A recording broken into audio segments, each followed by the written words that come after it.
Today on Inside the Issues, I speak with Ruben Lamdany on international monetary fund reform.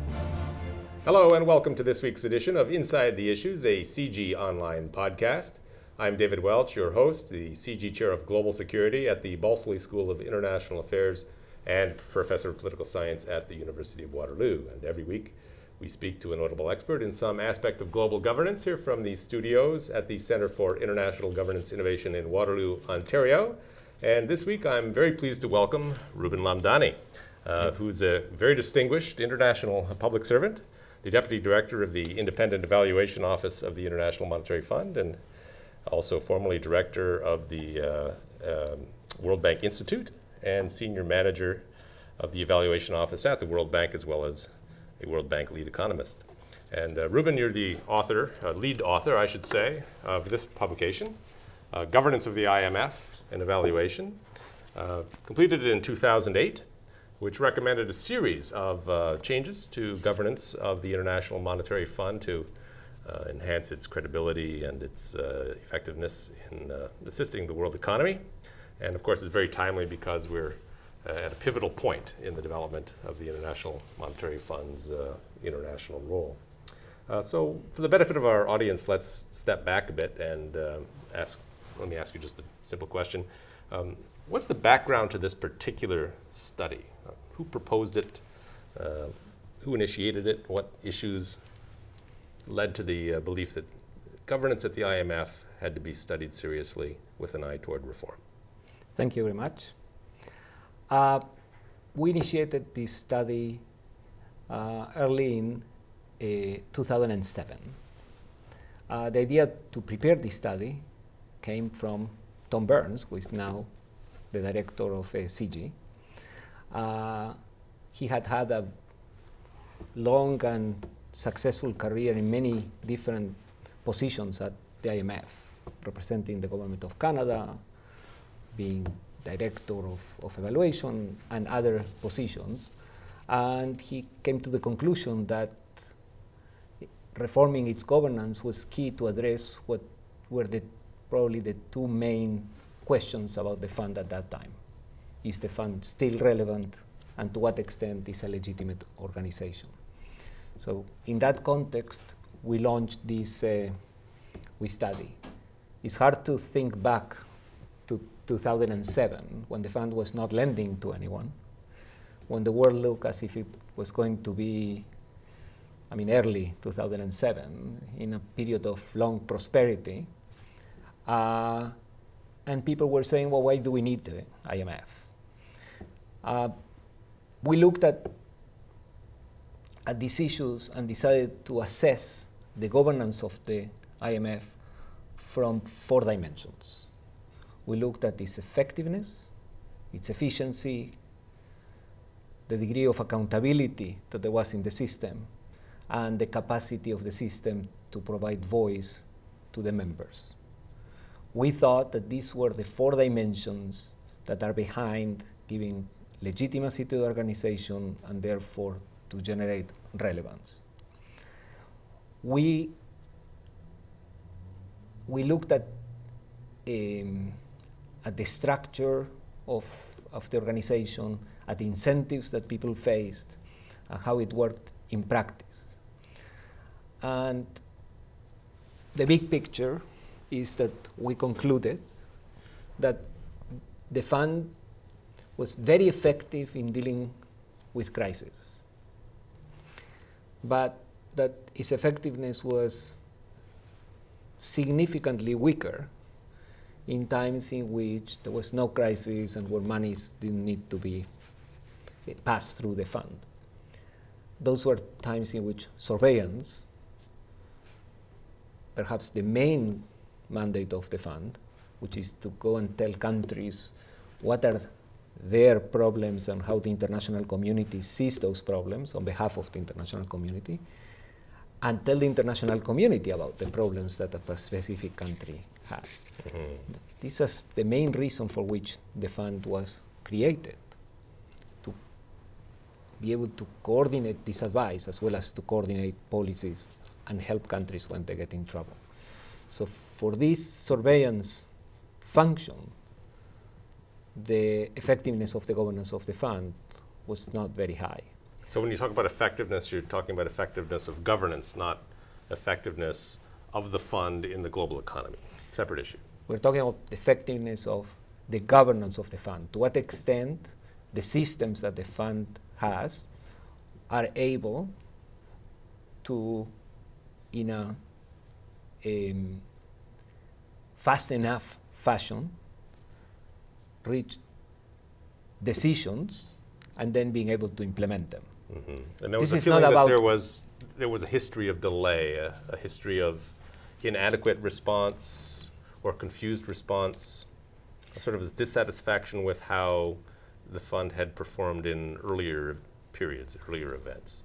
Well, there was clearly a dissatisfaction, not with the speed, and perhaps not with the quality of the governance, but with the quality of the decisions that the fund had reached. And many people said that the quality of those decisions were highly influenced by the governance. That in particular there was an issue of lack of voice, that some voices, minority voices, which in hindsight may have been more right than not, had not been heard. Right. There was a view that there was no accountability, that there was no consequence to recommending the wrong policies. And in the effectiveness is that some voices were being heard faster than others. I see. Well, let's talk about that again in a moment. I'll be back with Ruben Lamdany to talk about the International Monetary Fund. You're watching or listening to Inside the Issues, a CG Online podcast. Look for us at cgonline.org, on Facebook, on Twitter, and on YouTube. Welcome back. Ruben, let's talk a little bit about the structure and function of the fund.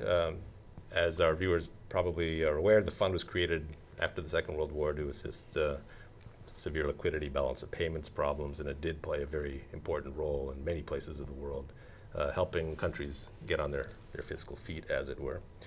Now, the structure of the fund hadn't dramatically changed apart from a growth in membership in most of the post-war period. Was there a sense that the current structure and function of the fund was anachronistic, was no longer appropriate for dealing with the specific kinds of issues that were confronting the global economy? Or was the problem that the structure of the fund no longer reflected, say, power realities in the world as a whole? Combination of the two, perhaps. Yeah, thank you. I think that it's a combination of these two issues. As you mentioned, the fund was created about 60 years ago, and until the recent crisis emerged, there was a sense that perhaps it's not needed anymore.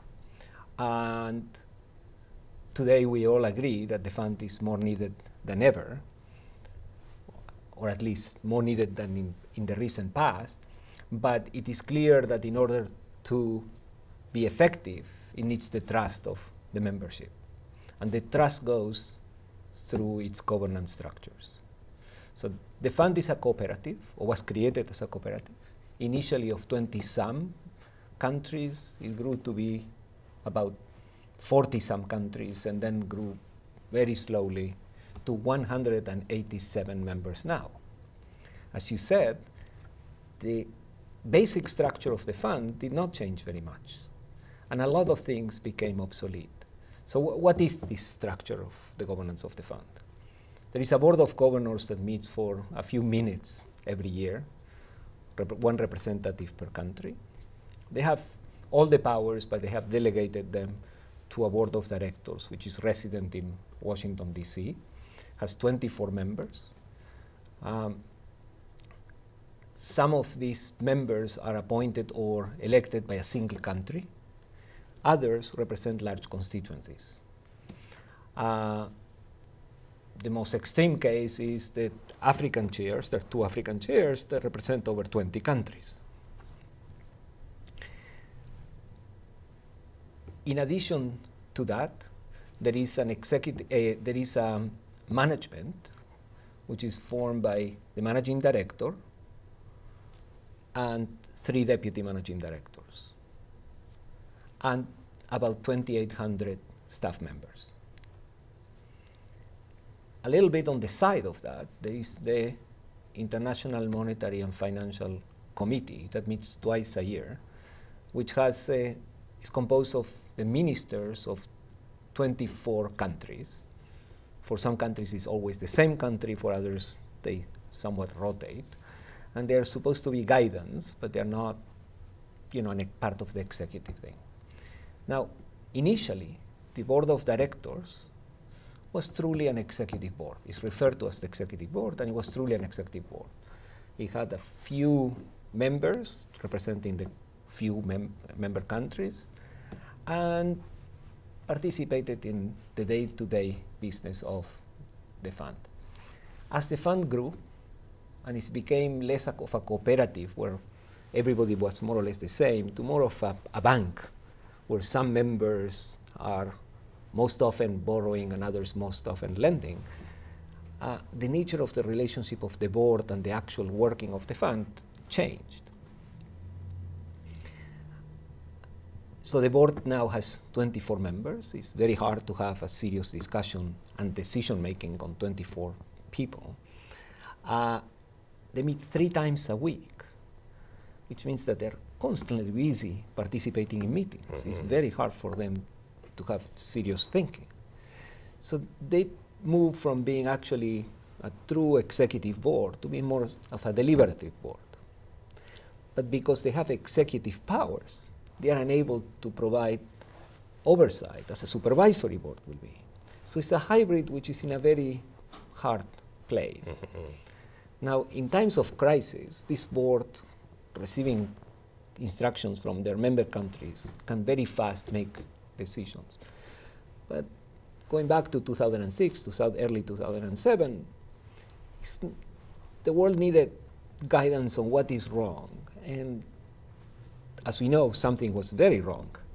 But this body was not able to brainstorm. It's not an organization that can brainstorm very easily, 24 members. Mm-hmm.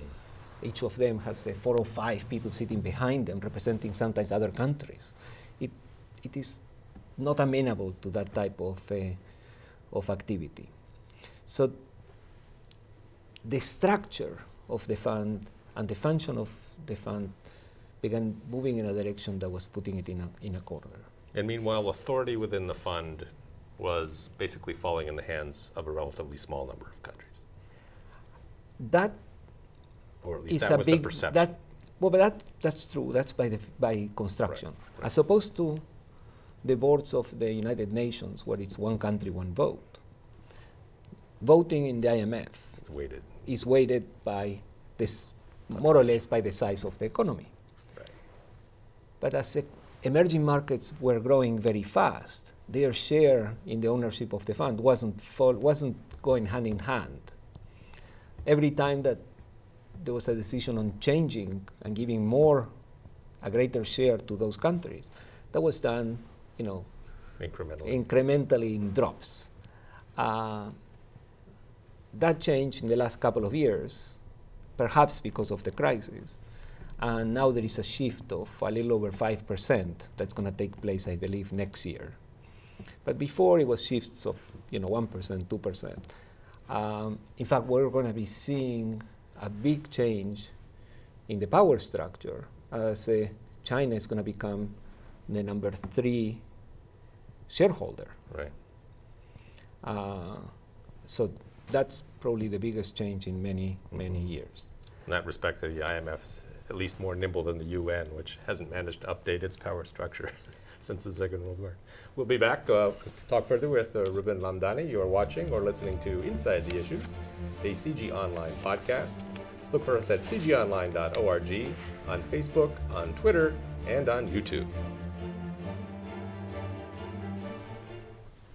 Welcome back. So Ruben, now we have a sense of the problems. What were some of the proposed solutions? What changes did you actually recommend in this report?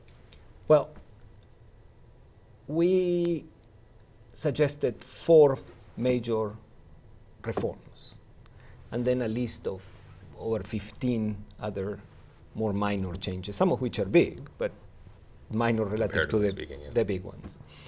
The four major changes is a need to clarify the role and responsibilities of the governing bodies of the fund. For example, today there is a managing director who supposedly manages the fund, and there is an executive board which supposedly manages the fund. So the limit between their responsibilities is unclear, which means that then you cannot hold anyone accountable, because if everybody is responsible, then nobody is responsible. And does that lead to standoff occasionally between the director and the manager? No, in fact, the managing director runs the board, and except for very extreme circumstances, either because he has consulted with the main shareholders or because of the power of the position, the managing director carries the day. Right. Either way, either because he consulted or because it has a decision needs to be made, and if there is a stable equilibrium that doesn't lead anywhere in the board, then the managing director decides. So one is to clarify the roles and responsibilities. And our recommendation is that and this is the second recommendation, is that the board should shift a little bit away from being an executive board, leaving only a few executive decisions there, and becoming more an supervisory board, focused on oversight, on holding management accountable, on deciding on strategic issues, and on making the decisions that create precedents. So that's our third recommendation, is to involve ministers in a more active way. That can be done either by strengthening the role of this consultative body, which is the IMFC, or by creating a council of ministers that would meet periodically, maybe twice a year, like the IMFC meets now, to make the big decisions for the fund. Right now, this has in some ways been superseded by the G20. The G20 process, in some ways, is doing what we propose should be done by this council, except that the G20 is also outside of the fund, or more outside of the fund than the IMFC, and that doesn't have legal power. And is not as broadly representative. That's the weakness of it. If it would have been a council of ministers or strengthening the IMFC, it would have been representative of the 187 members. Right now it's only 20 members. It has greater representation than the G7 or the G8. Right. But it's still 20 is less than 187, and there are large numbers of interests in the world that are not represented there. Our final big recommendation is to create an accountability framework for the institution and for management with a high degree of transparency, so that people know that the board will not be involved every day, but once a year, twice a year, we'll be able to come to the managing director and say, look, you're doing a good job or you're not doing a good job, and please make the necessary changes. We also had a series of smaller recommendations. With respect to the big ones, I think we have influenced the discussions. Our work was followed. The managing director called for the creation of what was called the Eminent Persons Group, chaired by Trevor Manuel, who at the time was the Minister of Finance of South Africa, and with representation from eminent people from all over the world. And they basically endorse our recommendations on the reform of the governance of the IMF. And there has been some movement in the direction of these four high-level recommendations. There has been more movement on some other recommendations. Some of them are very timely now. We had recommendations on how to make the selection of the managing director and the deputies more transparent and more merit-based. We had recommendations on how to define in a more clear way what are the terms of reference of the executive directors at the board. We had recommendations on how to strengthen the committee system of the fund, and in particular, recommendations on the oversight of ethical and conflict of interest issues, how to strengthen the audit function.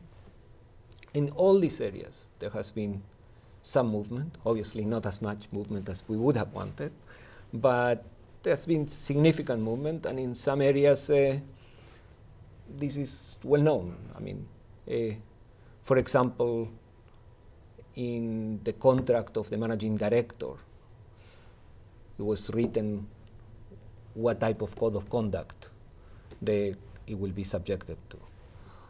Recently, there has been an update of the code of conduct that applies to the staff of the fund, and that also followed our recommendations.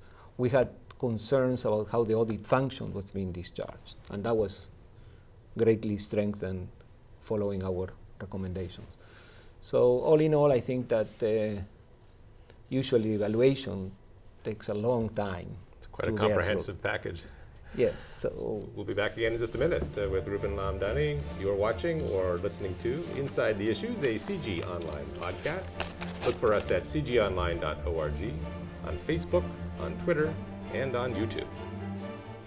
Welcome back. You've already touched, Ruben, on the question of implementation, and I'd like to ask you a bit more about that. But before I do, I'm curious to know, for most of these reforms you proposed, where did they fall on the spectrum of specificity? In other words, were they more sort of declarations of principles of changes that ought to be made, or were they quite detailed in terms of recommending specific ways of implementing particular kinds of changes? Or were they sort of in a range? This is a very good and difficult question, and a question that we face in every one of our evaluations. By the way, we prepare only 1 or 2 evaluations per year, or 1 to 3 evaluations per year. And in each of them, we have to struggle with the question, are we trying to second-guess management and help with our thoughts, or high-level recommendations that then they can implement? And we usually end up with a hybrid. We have high-level recommendations, and then we say, for example, this is one way of implementing it. But the truth is that we bring to the table 2 strengths, independence and hindsight, but not greater knowledge of what are the problems that the day-to-day management of the fund brings. The fund has, over 1,000 of the best economists and minds in the world, so they would find a better solution. But both hindsight and independence are a very powerful tool. So in this case, these recommendations fall again in this hybrid. Mm-hmm. We say, for example, greater involvement at the ministerial level, and then we say, well, for example, there are 2 ways. One is to activate the Council of Ministers contemplated in the Articles of Agreement, but never activated so far, or strengthening the IMFC process. Today we also know about the G20, so perhaps at the end there will be some way to integrate other countries into having some consultation with the G20. There are other ways, but so we left it at a high level of abstraction and then a few examples. We have that in most of our evaluations. And was there much in the way of resistance, or did the members essentially buy into your package of recommendations and then start turning their attention to implementation? There was wide support among the membership for the need to clarify roles, to give greater involvement to the ministers, and with some questions on the issue of greater accountability. in the board of directors, there were more questions as you get closer to what it touches your own work. But some people had questions. Are we recommending that the fund not have anymore a resident board? Because we say specifically there should be a resident board, but people were saying, well, but if you give so much power to others and you make us only a supervisory board, and then some countries. The greatest resistance came from two areas on two different issues. One is the resistance of everybody to change when it's unclear what is. So that was a nebula. General uneasiness. Yes, general uneasiness. The other one is from a large group of emerging and developing countries that were concerned about creating a council of ministers before there is a reshuffle of the shares of the fund. Right. We're saying, that's fine. Let's create a council of ministers once the ownership represents the real powers on the ground. So this is, I think, continues to be the struggle. The beauty of these higher level recommendations is that they don't become obsolete so fast. Right. So they're still, today in the discussions about the governance of the fund, our findings are still there on the table. And as a rough estimate, how far down the road is the fund now in terms of implementation of the full package of recommendations? I wouldn't be able to make that estimation. There's still more work to do, but some definite progress. There is a lot of work to do because it's a never-ending agenda. Right. Some of our recommendations have been implemented, and now they need another generation of implementation. Right. They need further change. And is this changing how the fund operates, and is it changing its relevance? Is it making the fund a more significant player in global governance? I believe so, but things have also changed. There has been a crisis, and now the fund has become more relevant because of the crisis. Right. But definitely today the discussions about the selection of a managing director on a merit base is on the table. We are not the only ones that put it on the table. This has been a discussion around, but we contributed to this. As I mentioned to you, the issue of a code of conduct, we put it on the table, others too, it is there. I mean, there are some things that are very extreme. I mean, we suggested there should be hotline and a whistleblower system in place.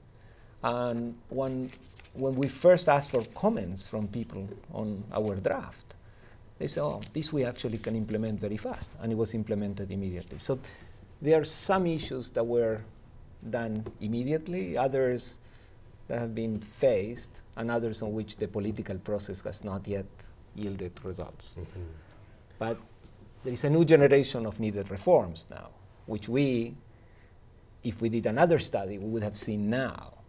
But it's a never-ending process. I don't know that I can say it is 2% or 98%, but progress has been occurring in circumstances that were not static. I mean, the crisis was both a catalyst for change in some areas, and in others, people say, well, that's very important, but now we have even more important stuff. So played both roles. Some things moved faster, other things were left for when the situation will be calmer. Well, we always play catch up with events. We always try to engineer an international body for yesterday's problem when we're actually facing tomorrow's. Yep. Well, a heroic task, and I really appreciate your coming in and helping us understand better the nature of the changes happening at the IMF. And please come back and join us again and give us another perspective on the further implementation of the recommendations. Thank you very much. You're watching or listening to Inside the Issues, a CG Online podcast. Look for us at cgonline.org, on Facebook, on Twitter, and on YouTube, where you can find our complete collection of Inside the Issues episodes.